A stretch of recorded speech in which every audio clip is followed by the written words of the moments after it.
The blade sliced through skin and muscle before Maya even registered the movement. Hot blood bloomed across her white t-shirt, spreading like spilled wine on cotton. The pain came second, sharp and burning, but her body had already committed to the arc of her swing.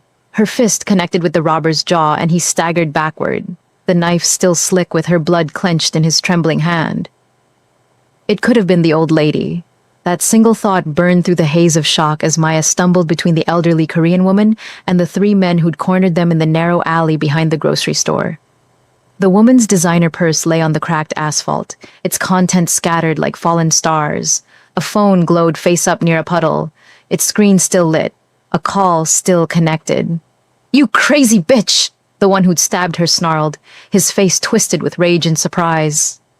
He was young, maybe 20, with a spiderweb tattoo creeping up his neck. "That wasn't meant for you."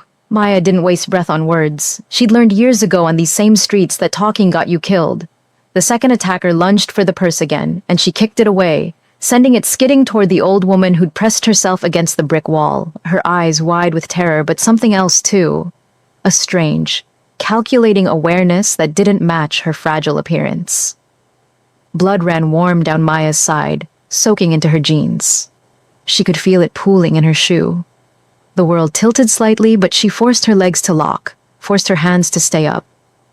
3 against 1, she'd faced worse odds. She'd survived worse wounds. If you're already hooked, hit that subscribe button and drop a comment below. You won't want to miss what happens next. The third man, broader than the others with a scar bisecting his eyebrow, pulled out a switchblade. Boss said no witnesses. That means both of them now. Boss, the word registered through Maya's pain. This wasn't a random mugging. "Run!" Maya said to the old woman, not taking her eyes off the 3 men. "Now!" "I cannot leave you," the woman started, her accent thick, her voice stronger than Maya expected. "I said run!" The scarred man moved first, fast for his size. Maya sidestepped, using his momentum against him, slamming her elbow into his kidney as he passed. He grunted, stumbled. The knife wielder came at her again, and this time she caught his wrist, twisted hard, bone cracked. He screamed, and the blade clattered to the ground. But the third one tackled her from the side. They hit the pavement hard, and the impact drove the air from Maya's lungs. Her stab wound screamed in agony. Stars exploded across her vision. The man's hands found her throat, squeezed. She could smell cigarettes and beer on his breath, see the gold tooth that flashed when he grinned. "Should have minded your own business," he hissed. Maya's hand scrambled across the dirty ground, found a piece of broken bottle. Glass bit into her palm as she gripped it and drove it into the man's shoulder. He howled, rearing back, and she bucked him off, rolling to her feet though her body screamed in protest. The old woman hadn't run far. She'd grabbed her purse, was clutching it to her chest, but her eyes were locked on something beyond Maya. The phone, still glowing on the ground, still connected. "Jinwoo," she called out toward it, her voice cracking. "Jinwoo, please." The scarred man recovered, grabbed the old woman's arm. She cried out, and something happened. She pressed her free hand to her chest, her face suddenly pale, breath coming in short gasps. Maya saw red. She launched herself at him, all technique abandoned now, just pure fury and desperation. Her first punch caught him in the throat. He choked, released the old woman. Maya's second punch never landed. The knife wielder, cradling his broken wrist, kicked her injured side with his boot. The world went white with pain. Maya collapsed to her knees, pressing her hand to the wound. Blood welled between her fingers. Too much blood. The alley spun. She could hear the old woman crying, could hear the men's heavy breathing, could hear something else too. A voice coming from the phone, deep and commanding, and absolutely furious. "Yama? Yoma? Your son can't save you, old woman," the scarred man said, advancing on them both, "and neither can this stupid hero." Maya tried to stand. Her legs wouldn't cooperate. The blood loss was catching up, dragging her down into a dark undertow, but she could still move her arms. When the man reached for the old woman again, Maya grabbed his ankle and yanked hard. He went down cursing, and in the chaos, the old woman grabbed the phone. "We're behind the H-Mart," she gasped into it, still clutching her chest with one hand. "Jinwoo, the alley behind!" The knife wielder snatched the phone from her hand and threw it against the wall. It shattered, went dark. "Enough of this," he snarled, turning to Maya. "You first, then her." Maya's vision was tunneling now, black creeping in from the edges. She could feel her heartbeat in her ears, too fast, too weak, but she got her feet under her one more time, stood, swayed, raised her fists. The three men stared at her like she was insane. Maybe she was. Maybe you had to be insane to throw yourself between a stranger and danger. Maybe you had to be insane to keep fighting when your body was shutting down. But Maya had been fighting her whole life. She'd fought poverty, fought hunger, fought the streets that tried to swallow her whole. She'd fought to build a life, a family, fought to protect them. And she'd failed. Her husband, her son, both gone, ripped away by violence as sudden and senseless as this. She wouldn't fail again. Not today. Not this woman. "Come on then," Maya said, her voice steady even as blood dripped from her fingertips. The scarred man pulled out a gun. The old woman screamed, but before he could aim, sirens wailed in the distance, growing closer. Someone had heard the commotion, called the police. The three men exchanged glances, and fear finally overtook their determination. "We're out," the scarred man said. "Tell your boss we tried, but this crazy bitch—" "He's going to kill us," the knife wielder whimpered, still cradling his broken wrist. "Better him than a murder charge. Move." They ran, disappearing into the maze of alleys behind the strip mall. Maya watched them go, waited until they were truly gone. Then her knees buckled. She hit the ground hard, but barely felt it. The old woman was there immediately, cradling Maya's head in her lap, pressing her expensive silk scarf against the wound. "You foolish, brave girl," the woman whispered, tears streaming down her face, still breathing too fast. "Why? Why would you do this for a stranger?" Maya tried to answer, but the words wouldn't come. The darkness was pulling her under now, relentless. She could see her son's face in it, his bright smile on his 8th birthday, the last birthday they'd celebrated together. Could see her husband's eyes, the way they crinkled when he laughed. "I'm sorry," she thought. "I tried to save someone this time. I tried to be brave enough." "Stay with me," the old woman commanded, her voice suddenly sharp with authority, despite her labored breathing. "Do you hear me? You stay with me. My son is coming. He will help you. He will—" But Maya was already falling into the dark. Drop a like if you're wondering what happens next. And trust me, you need to stay for this. The darkness had teeth. It bit and tore and pulled Maya down into depths where pain couldn't reach her anymore, where memory dissolved like sugar in water. Somewhere far above she could hear voices, urgent, commanding, afraid, but they were just sounds without meaning, echoes in a vast emptiness. When consciousness flickered back, it came in fragments. The sensation of movement, the smell of leather and expensive cologne, strong arms carrying her, and a voice, male, cold as winter steel, issuing orders. "Get Dr. Yoon, now. I don't care if he's in surgery. Pull him out. 5 minutes or I'll pull his spine out." "Yes, boss. Find those 3 and bring them to me alive. I want to know who sent them." "Already tracking them, sir."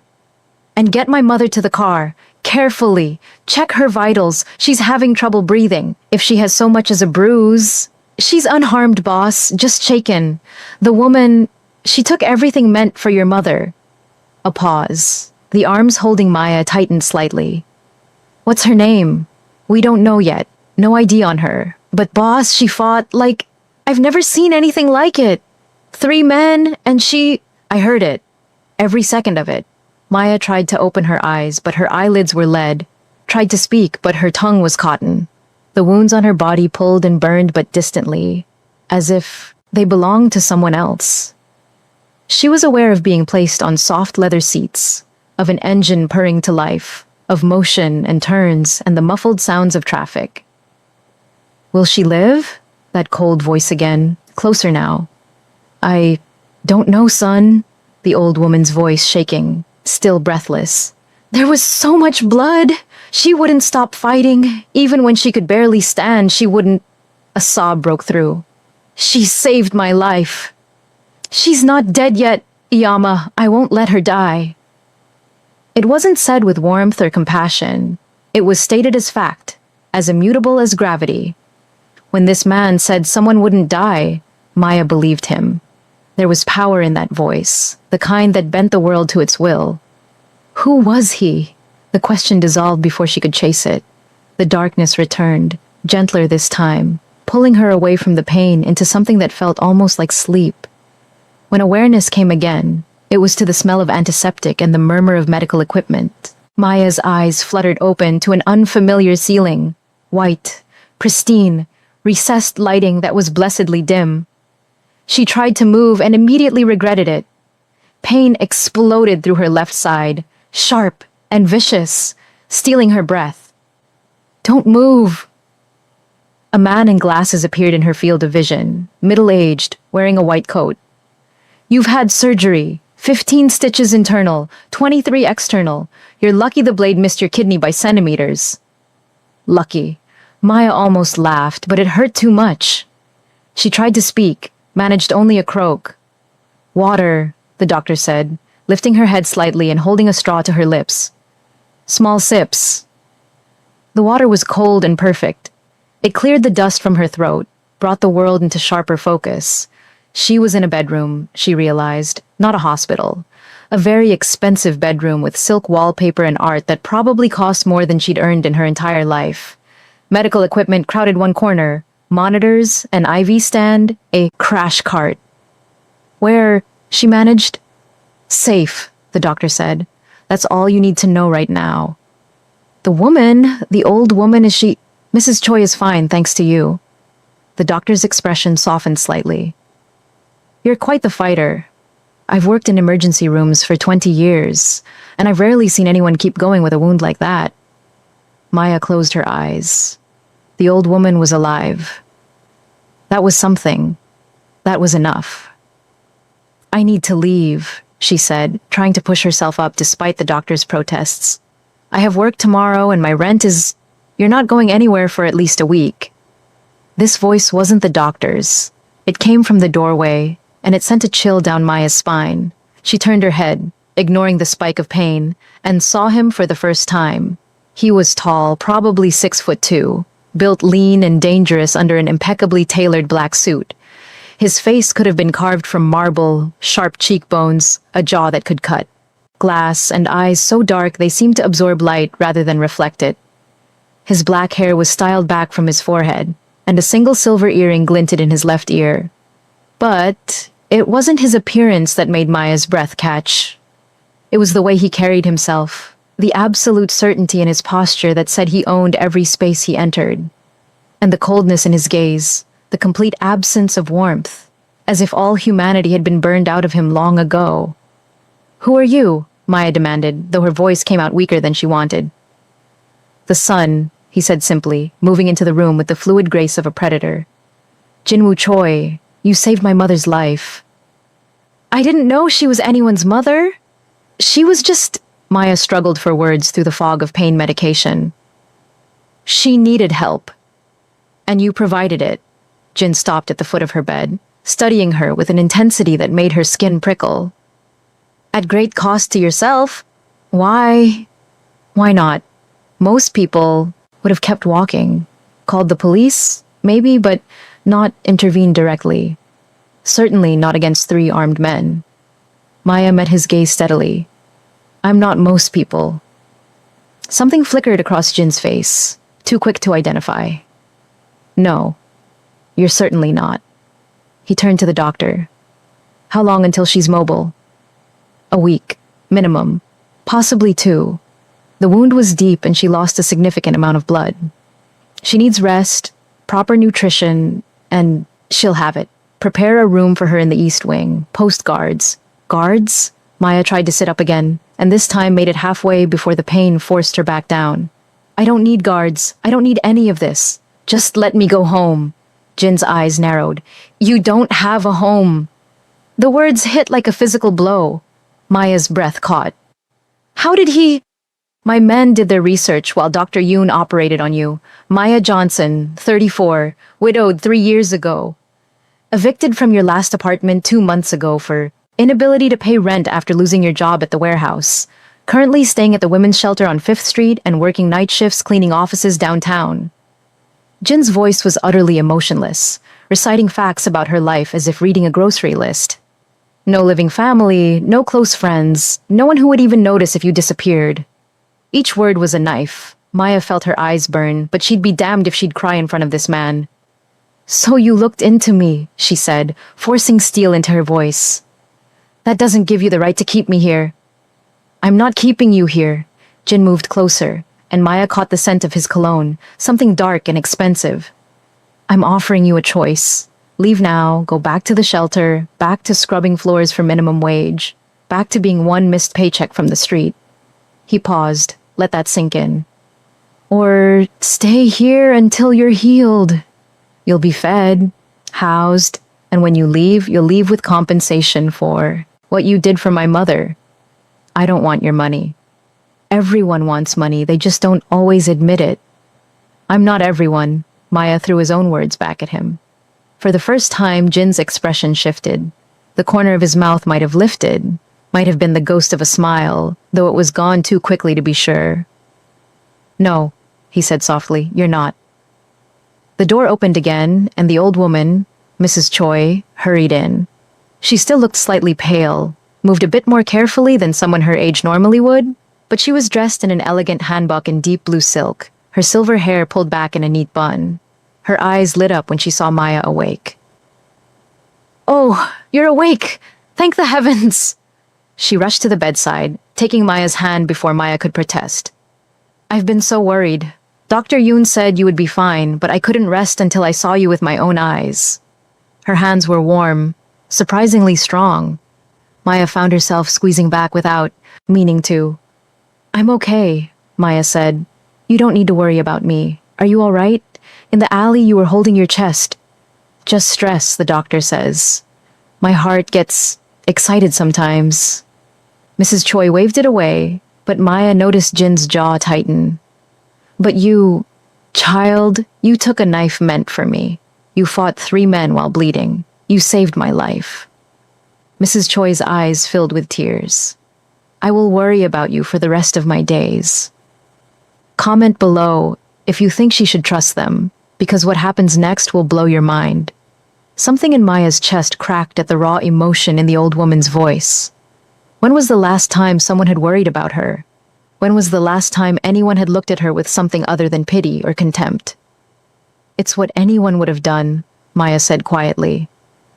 But no one else did, Mrs. Choi said firmly. Only you.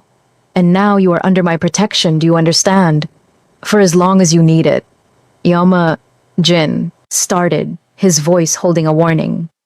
Don't Yama me, Mrs. Choi snapped, rounding on her son with surprising ferocity. This girl is a hero. She will be treated with the respect and care she deserves. I agree completely, Jin said, his tone placating, which is why I've already arranged for her to stay here during her recovery. Good, Mrs. Choi turned back to Maya, her expression softening. You must be hungry. I'll have the kitchen prepare something. What do you like to eat? Maya's stomach chose that moment to growl audibly. She couldn't remember her last real meal. Anything is fine. I'm not picky. Nonsense. Everyone has preferences. Mrs. Choi patted her hand. I'll have them prepare a variety. You need to rebuild your strength. She swept out of the room with the bearing of a general, leaving Maya alone with Jin and Dr. Yoon. The doctor busied himself checking the monitors, adjusting the IV drip, seemingly determined to ignore the tension between his patient and his employer. Jin remained at the foot of the bed, studying Maya with that unnerving intensity. Your mother seems nice, Maya said, because the silence was worse than conversation. She is. Too nice sometimes. It makes her a target. Those men, they were specifically targeting her, weren't they? It wasn't random, Jin's expression hardened. That's not your concern. They had a boss. They said boss said no witnesses. Who sent them? Not your Concern. Each word was clipped, final, but Maya had survived too much to be intimidated by a cold voice and hard eyes. It became my concern when they stabbed me. It became my concern when I nearly died in that alley. And you were compensated for your trouble. I don't want compensation. I want answers. Jin moved then, sudden and fluid, closing the distance between them until he stood right beside her bed. He leaned down, bringing his face level with hers, and Maya saw something dangerous flicker in those dark eyes. You want answers. Here's one. My world is not a place for people like you. It's dark and violent, and it destroys good things. My mother is kind because I've built walls high enough to protect her kindness. But those walls can't protect you, Maya Johnson. So take my advice, heal, take the money, and go back to your life. Forget you ever met us. And if I don't want to forget, then you're more foolish than brave. They stared at each other, neither backing down. Maya could feel her pulse hammering against her ribs, could smell his cologne mixing with the antiseptic smell of the room, could see the faint scar that bisected his left eyebrow. Up close, he was even more striking, and even more terrifying. Dr. Yoon cleared his throat loudly. Boss, she needs rest, no stress. Jin straightened, stepping back. The moment broke, but the tension remained, crackling in the air between them. Rest, he said, his voice returning to that emotionless tone. We'll discuss your future when you're stronger. He left without waiting for a response, his footsteps silent on the expensive carpet. Dr. Yoon fussed with the monitors for another moment, then followed, leaving Maya alone in the beautiful, sterile room. She stared at the ceiling, trying to process everything that had happened. 12 hours ago, she'd been heading to work, just another invisible woman in a city full of them. Now she was lying in what was clearly a mansion, having been saved by a man who frightened her almost as much as he fascinated her, having been claimed as someone worth protecting by a woman who was apparently important enough to warrant assassination attempts. What the hell had she gotten herself into? The answer came sooner than expected. 2 days passed in a blur of sleep, medication, and gradually improving mobility. Mrs. Choi visited constantly, bringing food, books, and conversation. She talked about her childhood in Korea, about immigrating to America, about her love of gardening and classical music. She asked Maya questions too, gentle ones, and Maya found herself answering more honestly than she had with anyone in years. She didn't tell Mrs. Choi everything. Not about the shelter, not about the nights she'd gone hungry, not about the crushing weight of grief that had defined the last 3 years. But she told her enough. About growing up in foster care, about learning to fight because it was fight or be broken, about meeting her husband at a community center and falling in love with his gentleness, his belief that the world could be good. Mrs. Choi listened with the kind of attention that made Maya feel seen, truly seen, for the first time in forever. Jin, by contrast, was rarely present. Maya caught glimpses of him, disappearing into rooms with men in suits, taking phone calls in rapid Korean, his voice sharp with authority. Once, she heard shouting from somewhere in the house, followed by a gunshot, and her blood ran cold. But when she asked Mrs. Choi about it later, the old woman simply smiled and said, "Business matters, nothing for you to worry about." On the 3rd day, Maya was finally strong enough to walk, slowly and painfully, with Dr. Yoon's help. He guided her through the East Wing, where her room was located, and Maya got her first real look at her temporary prison, or sanctuary, she wasn't sure which. The place was enormous. Hallways branched in every direction, lined with art that belonged in museums. Every surface gleamed, every corner was watched by discreet cameras. And everywhere, there were men, hard-eyed, well-dressed men who moved with military precision and carried guns in shoulder holsters that their jackets didn't quite conceal. This wasn't a home. It was a fortress.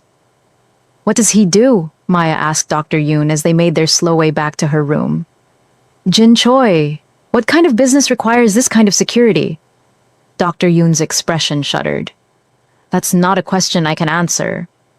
"Can't or won't, both." He helped her back into bed. "Take my advice, Ms. Johnson.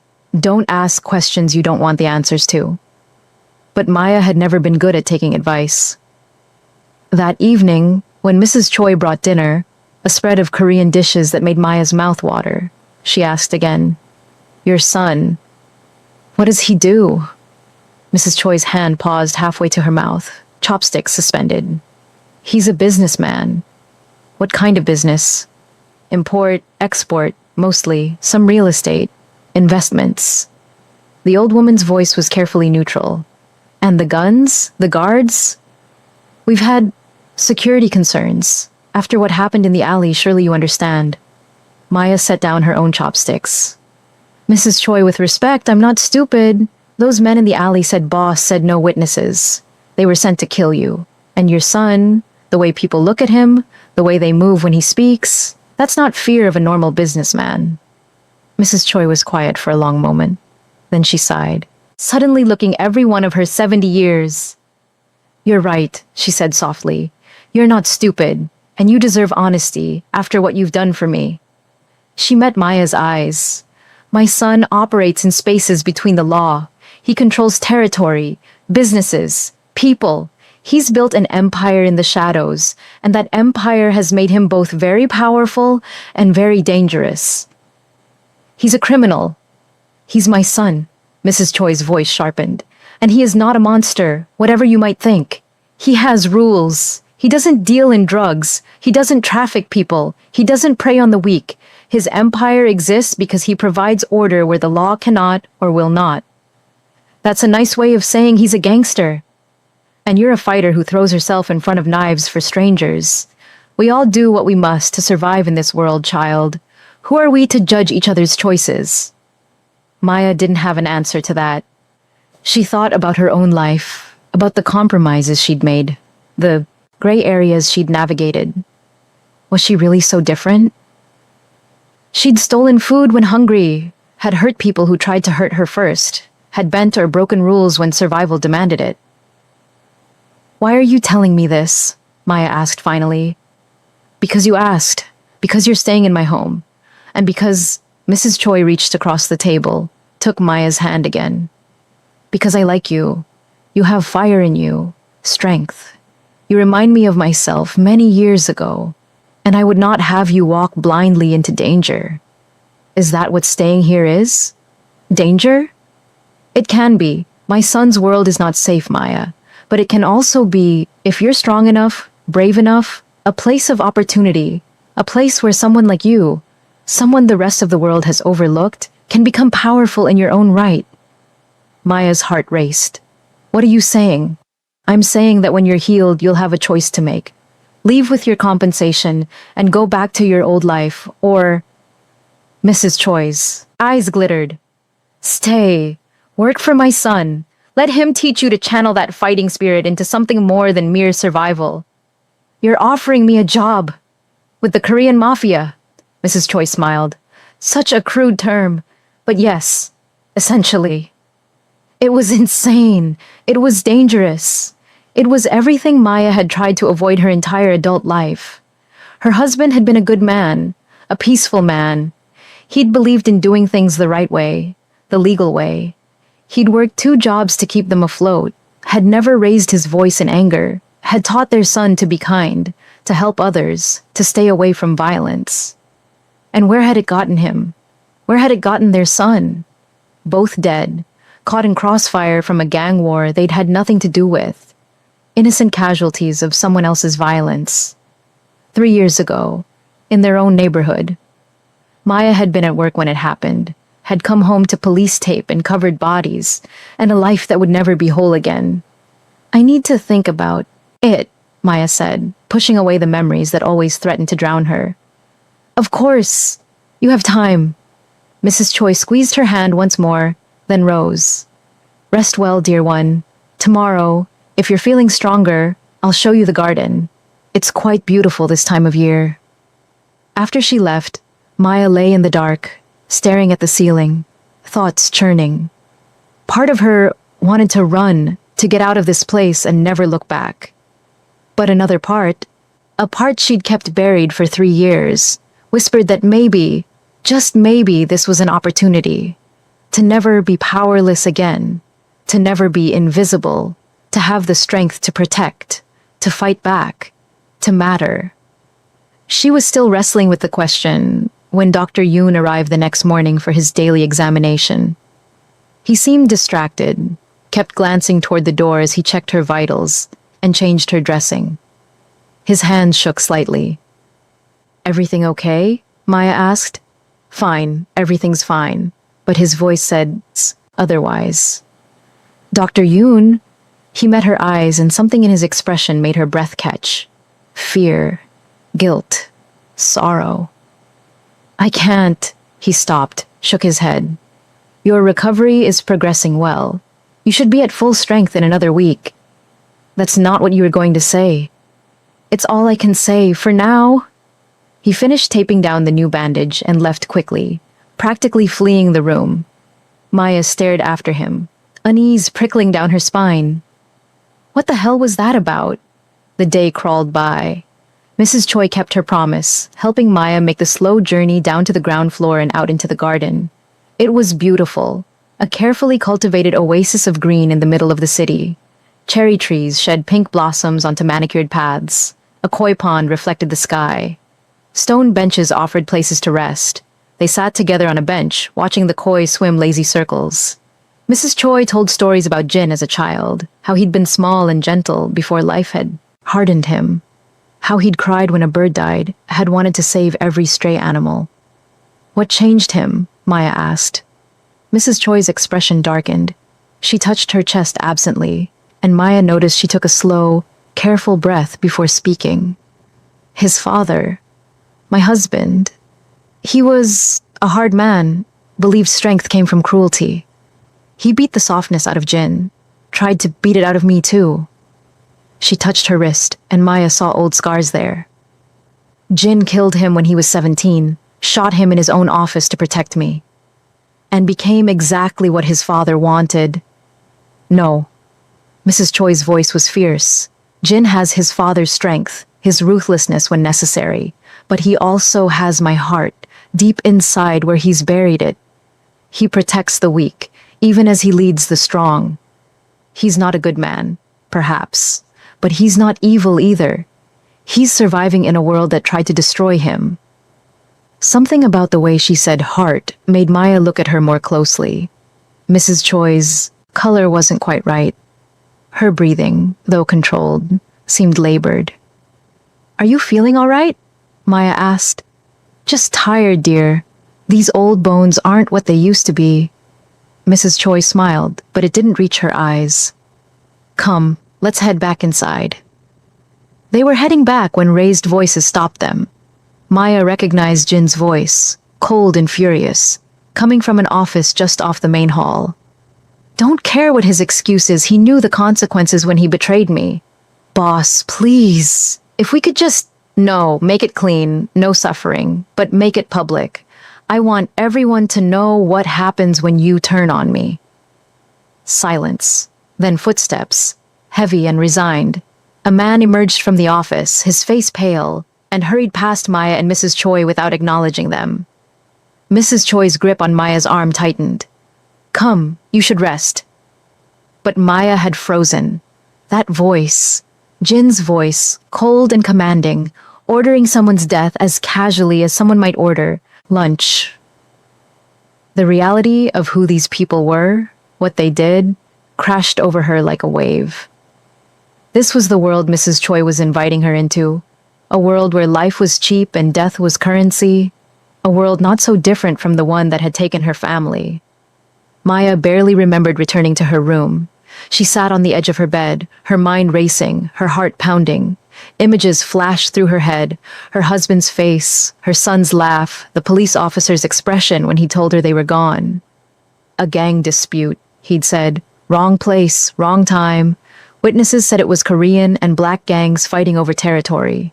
Korean gangs. Jin was Korean. Powerful. Had been in this business for years, by the look of things. No, it was impossible. The city was huge. There were lots of gangs, lots of powerful men. It couldn't be. But what if? The thought took root, dark and insidious. Maya forced herself to breathe, to think rationally. She had no evidence, no proof, just paranoia born from trauma and coincidence.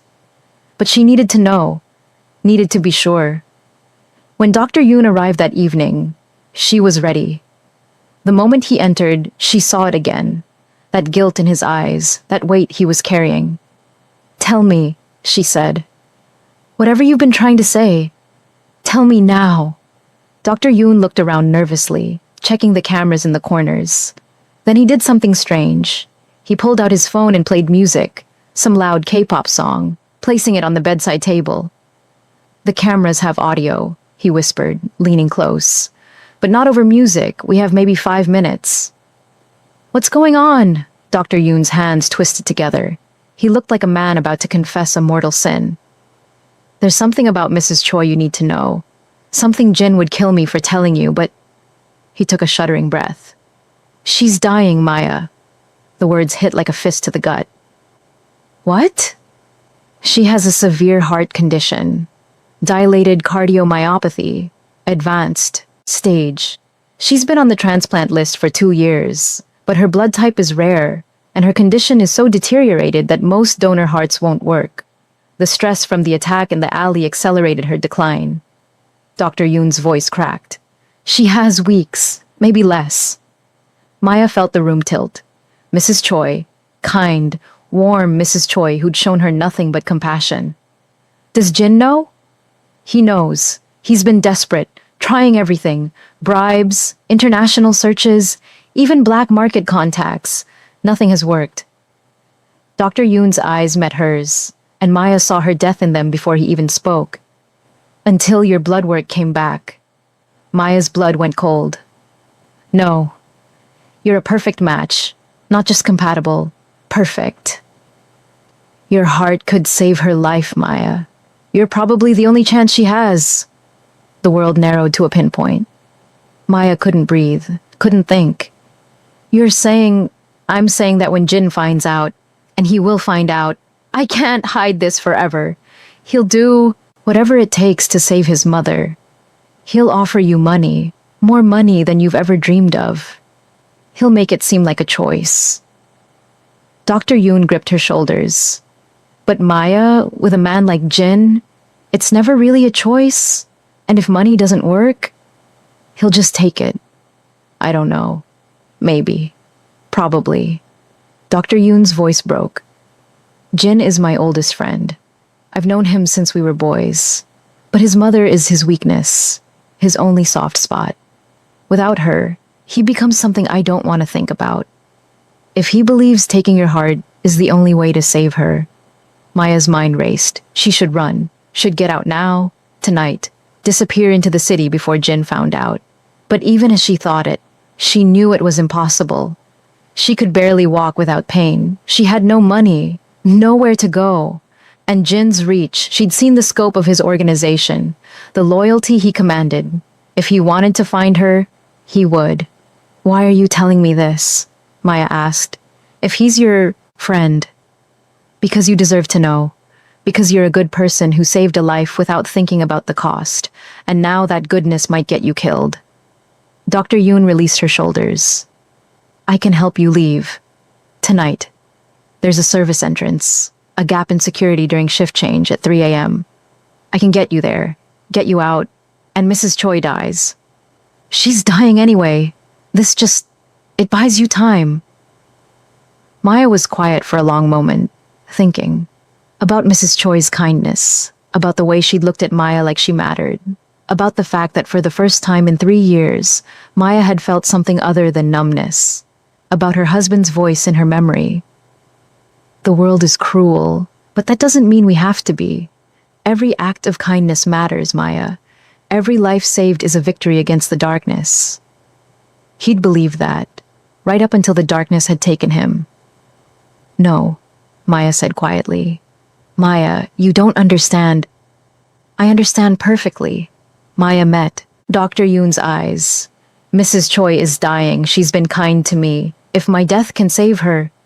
"Are you insane?" "Maybe. Or maybe I'm finally seeing clearly for the first time in years." Maya's voice was steady, though her hands shook.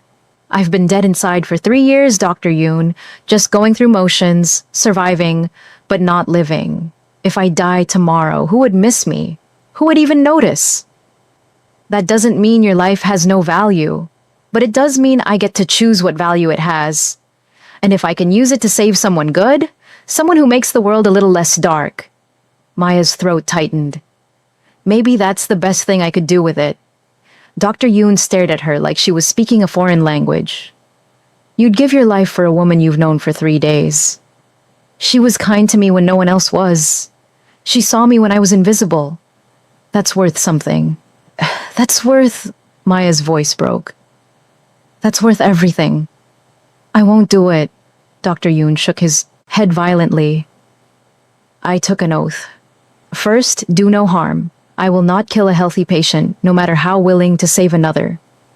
Then don't tell Jin. Not yet. Give me a few more days. Let me spend time with her.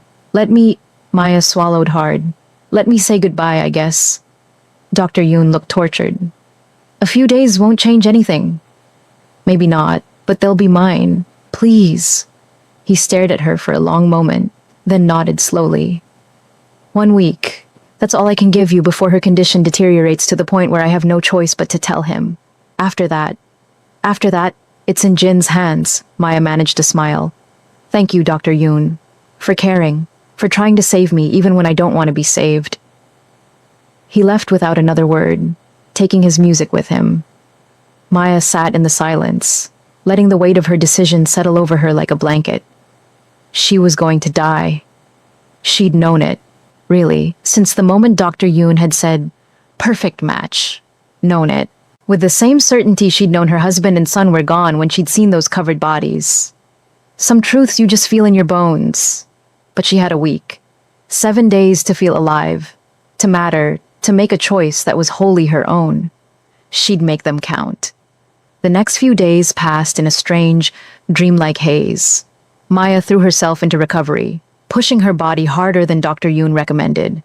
She walked the grounds, regained her strength, learned the layout of the compound, not to escape. She'd made her choice, but because she wanted to feel her body work, wanted to test its limits while she still could. Mrs. Choi was delighted by her progress, completely unaware of the clock ticking down in Maya's chest. They spent hours together, cooking, talking, laughing.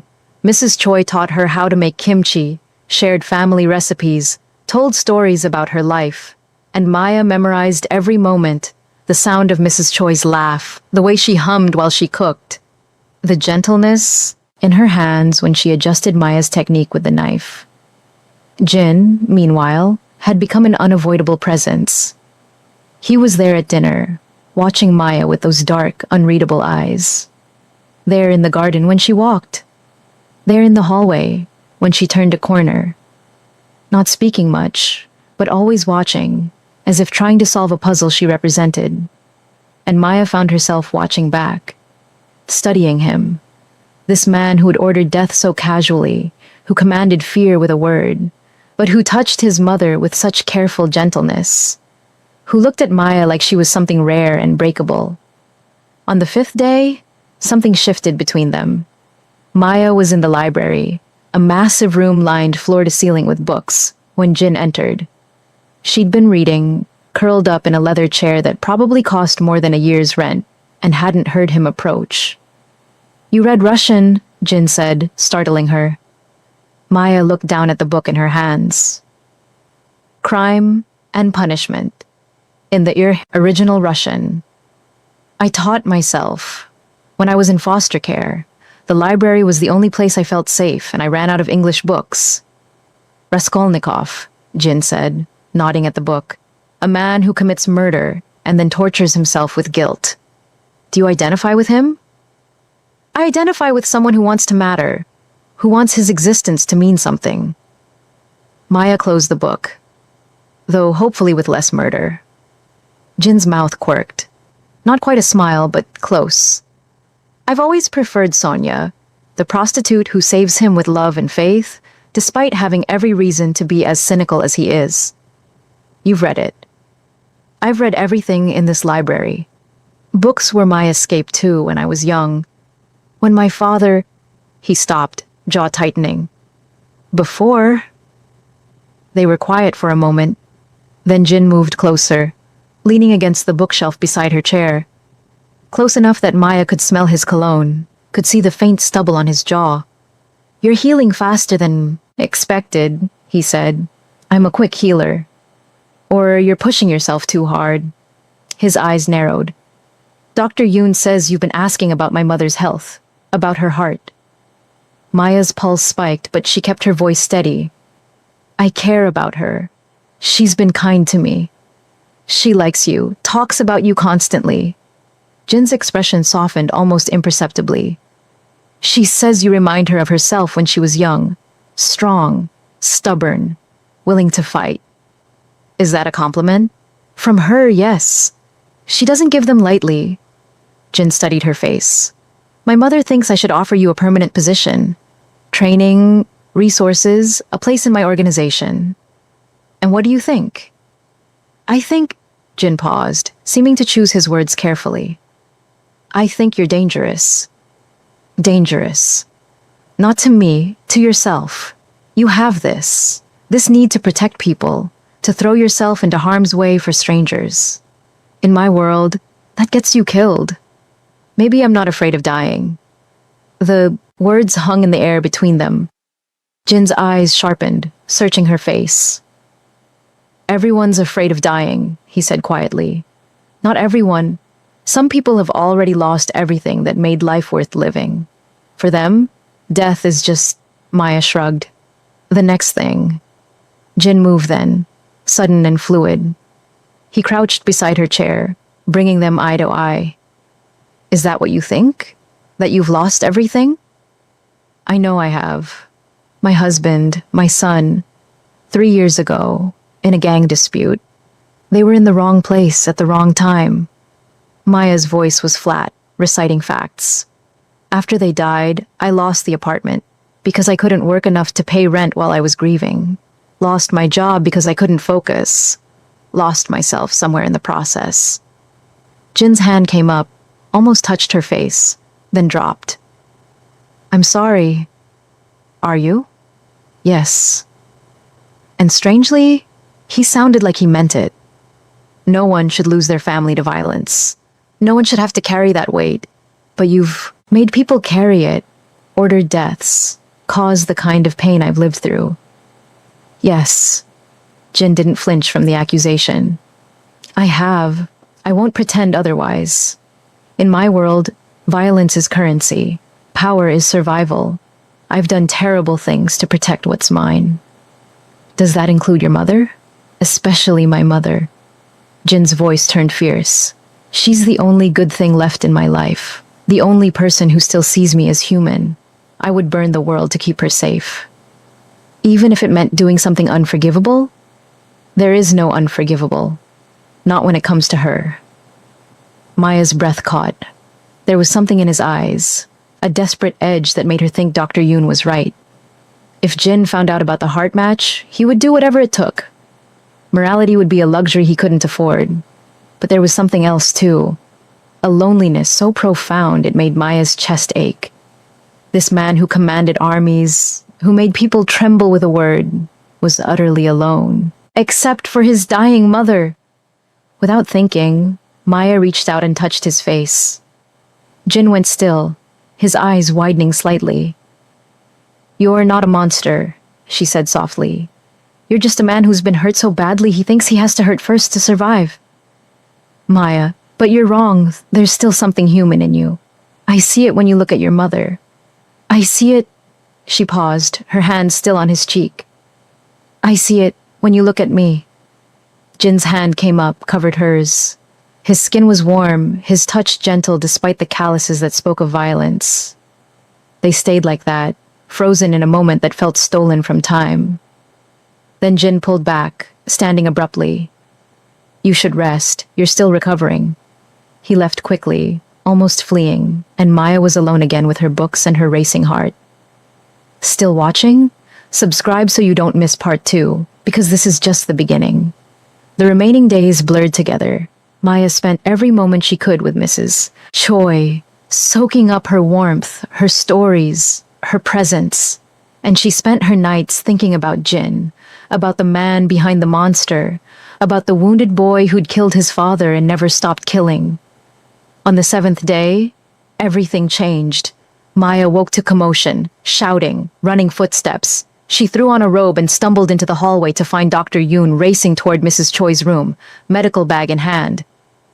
"What's happening?" Maya called after him. Mrs. Choi collapsed. Her heart. "We're out of time." Maya's blood turned to ice. She followed, her own heart pounding, and found chaos in Mrs. Choi's room. The old woman was on the floor, her lips blue, her chest still. Jin knelt beside her, his face drained of all color, pressing his fingers to her neck. "She has a pulse, but it's weak. She's not breathing." Jin's voice was barely controlled panic. "Do something." Dr. Yoon dropped beside him, started chest compressions. "How long has she been down?" "I don't know. 1 minute. Maybe 2. I came in and she was..." Jin's voice cracked. "You have to save her." "I'm trying. Get my equipment, now." Jin's men scrambled to obey. Maya stood frozen in the doorway, watching the woman who'd shown her such kindness fight for her life. Dr. Yoon worked with desperate efficiency, but Maya could see it in his face. They were losing her. "We need to get her to a hospital," one of the guards said. "No time." Dr. Yoon's compressions faltered for a split second as he looked at Jin. "Boss, there's something you need to know. Something I should have told you days ago." Jin's eyes snapped to him, wild and terrifying. "What?" "Maya," Dr. Yoon's voice broke. "She's a perfect match for a heart transplant. I found out a week ago. She's probably your mother's only chance." The room went silent except for the sound of Dr. Yoon's compressions. Jin turned slowly to look at Maya, and the expression on his face made her stomach drop. "You knew," he said, his voice deadly quiet. "You've known for a week that you could save her." "Jin," Maya started. "How long?" The roar echoed through the room. Jin was on his feet, crossing to her in 3 strides. "How long have you known my mother was dying while you played happy family with her?" I needed time to..." "Time? My mother is dying and you needed time?" Jin grabbed her shoulders, and for a moment Maya thought he might actually hurt her. "What gave you the right to keep this from me?" "She wanted to choose," Dr. Yoon said, still working on Mrs. Choi. "I told her about the match, about your mother's condition, and she was willing to be a donor, but she asked for a few days first. I thought..." "You thought what? That a week would make a difference?" Jin released Maya, turned back to his mother. "Do it. Now. Prep for surgery." "Jin, I can't just... We need an OR, I have all of that. In the basement. I had it built years ago in case we ever found a donor." Jin's voice turned cold, controlled, the panic buried under ice. "Get her down there. Prep Maya. We're doing this now." "Boss, she's stabilized for the moment. We have time to..." "We have no time." Jin looked at Maya, and there was something broken in his eyes. "You were willing to do this. You said yes. So we're doing it now. Before you change your mind, or before..." He stopped, his jaw clenching. "Now." Everything happened fast after that. Mrs. Choi was rushed to the basement on a gurney, still unconscious. The space Jin had built was indeed a full surgical suite, complete with everything Dr. Yoon would need. 2 more doctors arrived, specialists on Jin's payroll, and they began prepping Mrs. Choi immediately. Dr. Yoon pulled Maya aside to a prep area. "I'm so sorry," he whispered. "I tried to give you more time, but her heart... It's okay." Maya's voice was surprisingly calm. She'd had a week to make peace with this. "I made my choice. I'm ready. Maya, you don't have to do this. We can tell him no, we can..." "And she dies. Your friend loses the only person keeping him human." "No." Maya squeezed Dr. Yoon's hand. "It's okay.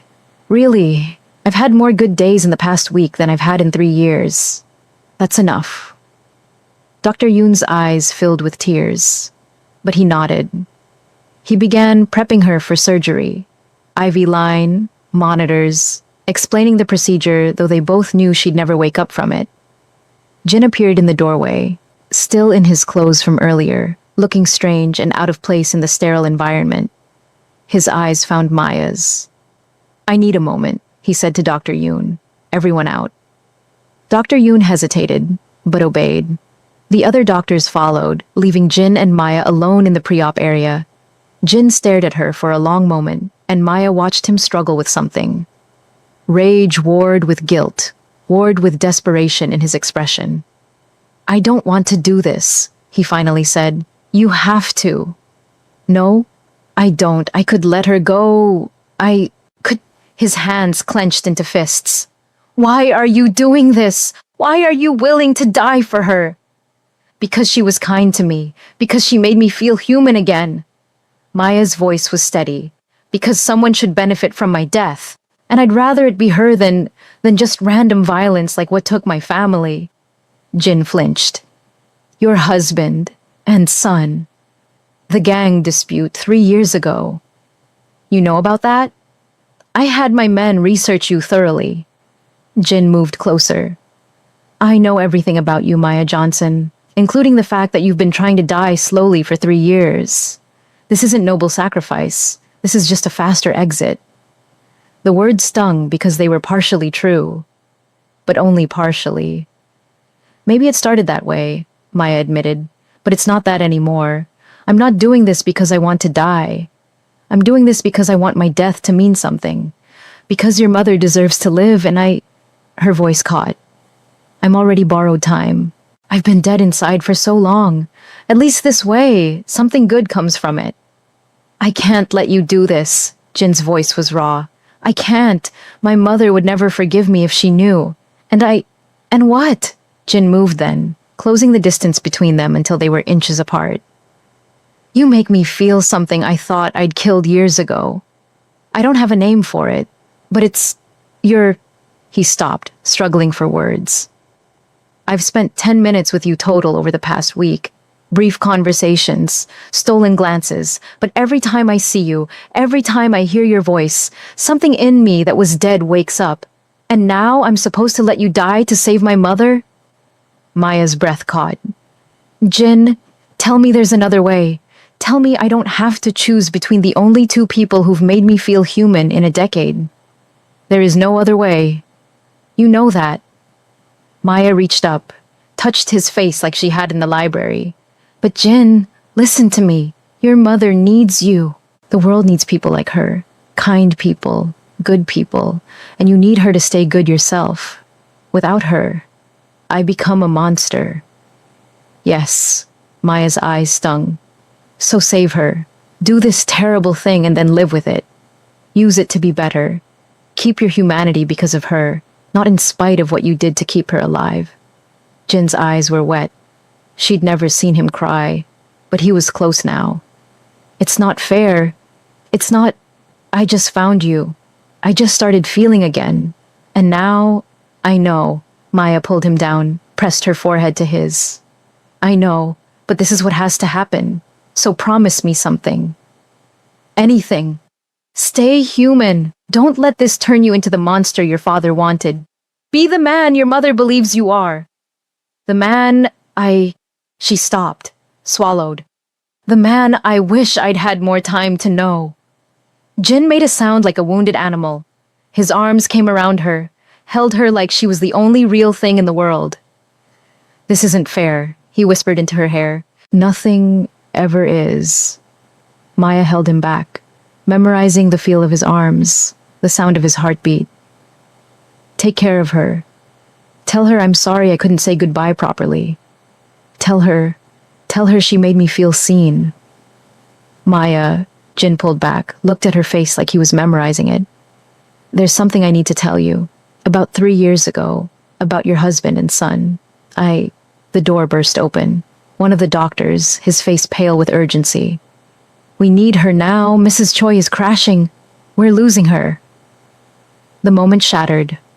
Maya met Jin's eyes one more time, saw agony and guilt, and something that might have been love if they'd had more time. "It's okay. she said softly, even though she didn't know what he'd been about to confess. Whatever it is, Jin, I forgive you.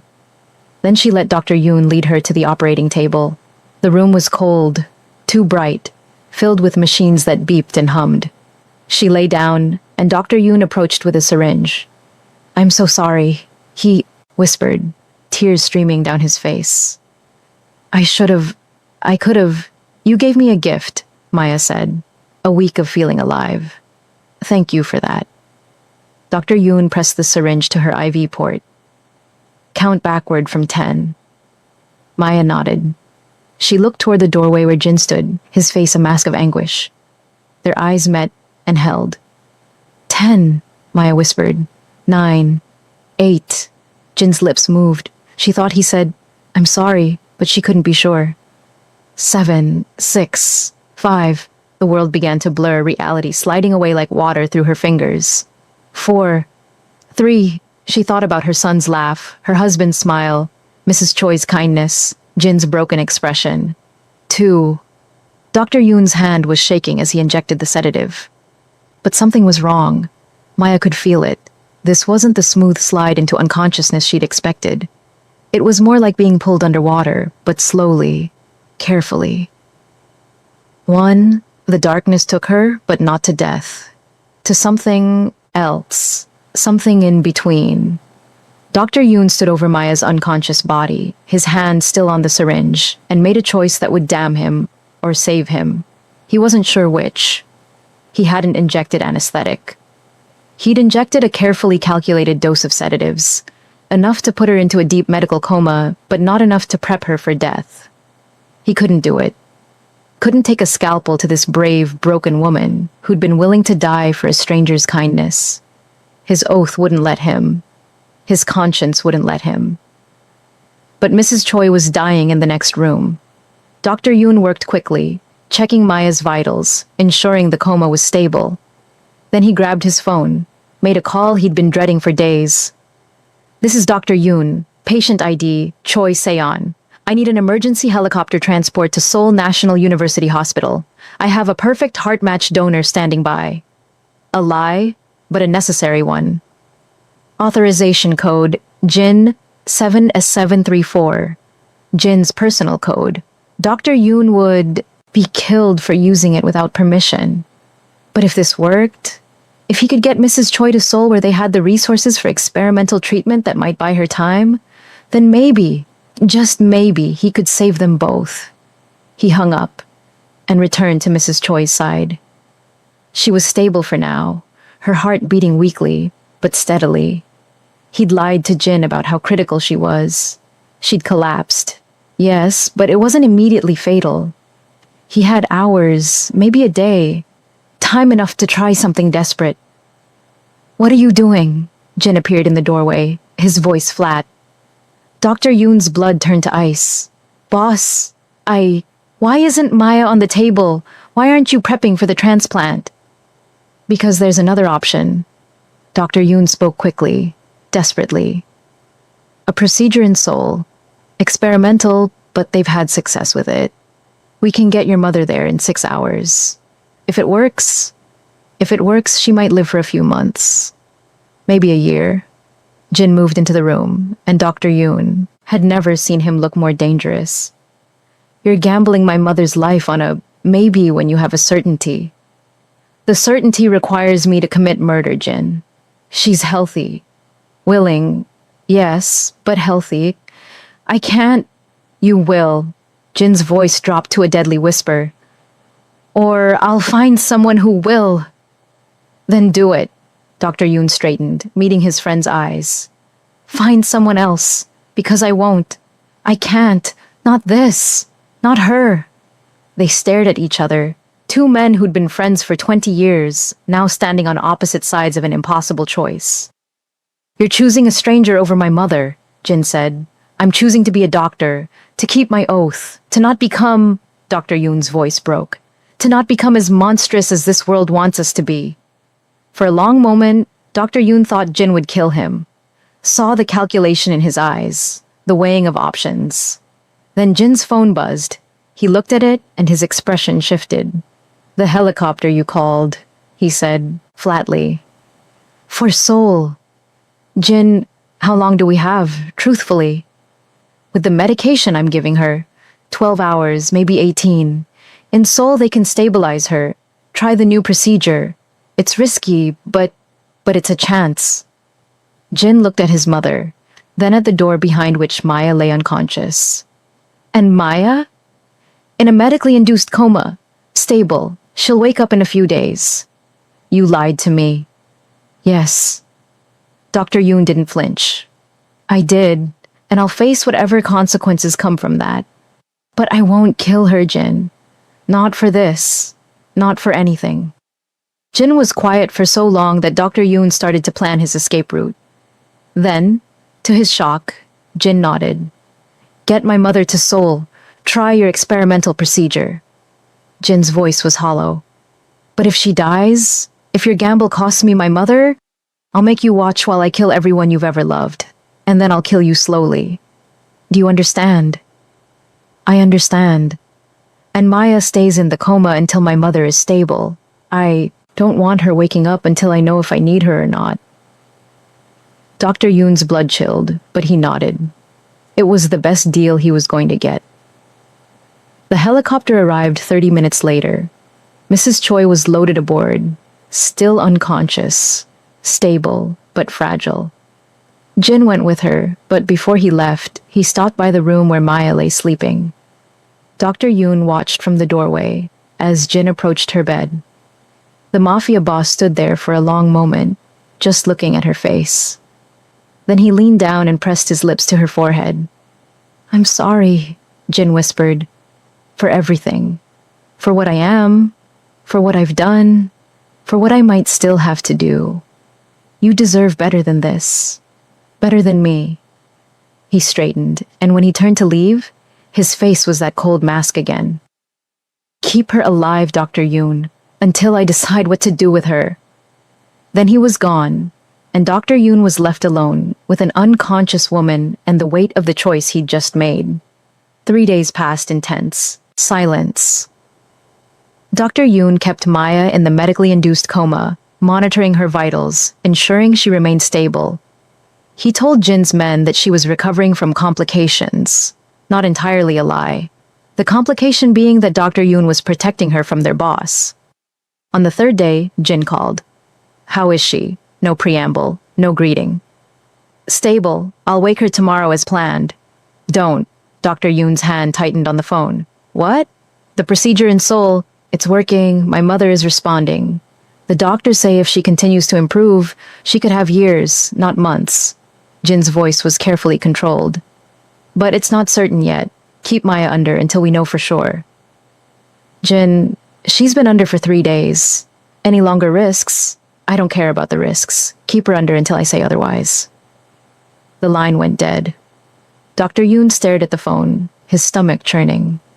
He knew what Jin was doing, keeping Amaya as insurance. If Mrs. Choi's recovery failed, he'd still have a backup plan. The thought made Dr. Yoon sick. But what choice did he have? If he woke Maya now, Jin would know immediately. Would come back, would... Dr. Yoon looked at Maya's peaceful face, at the steady rise and fall of her chest. She'd been willing to die for Mrs. Choi, had made her peace with it, but she'd also been given a gift. A week of feeling alive, of mattering. Didn't she deserve more than this? More than being kept unconscious as a spare parts inventory? Dr. Yoon made a decision that would probably get him killed. He began the process of waking her up. It would take hours for the sedatives to wear off enough for her to regain consciousness. Hours during which Jin might call back, might change his mind, might discover what Dr. Yoon was doing. But Dr. Yoon was done being a coward, done choosing fear over what was right. He sat beside Maya's bed and waited, watching the monitors, watching her face, praying she'd wake up before Jin found out what he'd done. Maya's return to consciousness was slow, like swimming up from the bottom of a deep ocean. She could hear sounds first, beeping machines, quiet voices, then sensation, the scratch of sheets against her skin, the pull of an IV in her arm. Then finally, she could open her eyes. The ceiling was unfamiliar. White, sterile, medical. For a moment, Maya thought she was in a hospital. Then memory crashed back. Mrs. Choi, the collapse, the surgery. She tried to sit up and immediately regretted it. Her whole body felt heavy, disconnected. A hand pressed gently on her shoulder. Easy, don't move too quickly. Dr. Yoon. Maya focused on his face, saw exhaustion and relief there. What? Her voice came out as a croak. What happened? The surgery? There was no surgery. Dr. Yoon helped her sip water from a straw. I didn't do the transplant. I couldn't. Maya's mind struggled to process this. But Mrs. Choi, she was dying. She's alive, in Seoul. They're trying an experimental procedure. It's working so far. Dr. Yoon's expression was complex. You've been in a medically induced coma for 4 days. 4 days? Maya tried to sit up again, and this time Dr. Yoon helped her. The room spun briefly, then settled. Why would you? Because I couldn't kill you. Because I'm a doctor, and I took an oath and Dr. Yoon's voice broke. I couldn't do it, Maya. Even with your permission. Even knowing what it might cost. Maya stared at him, trying to understand. So I'm alive. Mrs. Choi is alive. For now, the procedure could still fail. If it does, Dr. Yoon didn't finish, but Maya understood. If it failed, Jin would come back for her heart. Does he know that you didn't do the transplant? He knows. He's the one who agreed to try the procedure in Seoul. But Maya? Dr. Yoon gripped her hand. He told me to keep you in the coma until we know if his mother will survive. He's using you as insurance. If she dies, he'll want my heart anyway, Maya finished. She should feel afraid. Should feel angry. But all she felt was a strange, hollow numbness. So why did you wake me up? Because it's not right. Because you deserve to make your own choices, not be kept as spare parts. Dr. Yoon's eyes were fierce. And because you need to leave. Now. Before Jin realizes you're awake. Maya looked around the room. At the monitors. The IV. The beautiful prison that Jin had built. Where would I go?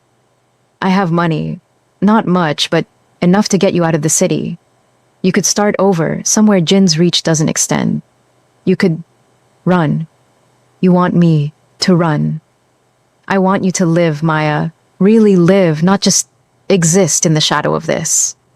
Maya was quiet for a long moment. She thought about what Dr. Yoon was offering. Freedom. A chance to disappear, to build a new life somewhere Jin couldn't find her. But she also thought about Mrs. Choi, fighting for her life and soul. About Jin's broken expression, when he'd held her. About the fact that she'd made a promise. No, she said finally. Maya. I made a choice, Dr. Yoon. I chose to give my life if it meant saving hers. The fact that you gave me a few more days doesn't change that. Maya met his eyes. If Mrs. Choi dies, I want Jin to have my heart. I want to keep that promise. You're insane. Maybe. Or maybe I'm just tired of running. Tired of being powerless. Maya's voice was steady. For once in my life, I have something valuable enough to trade. A life for a life. If that's what it takes, it's not your job to save her. Or him. Maybe not. But it's my choice. Maya squeezed Dr. Yoon's hand. Thank you, though. For trying to save me. For giving me the option to run. It means more than you know.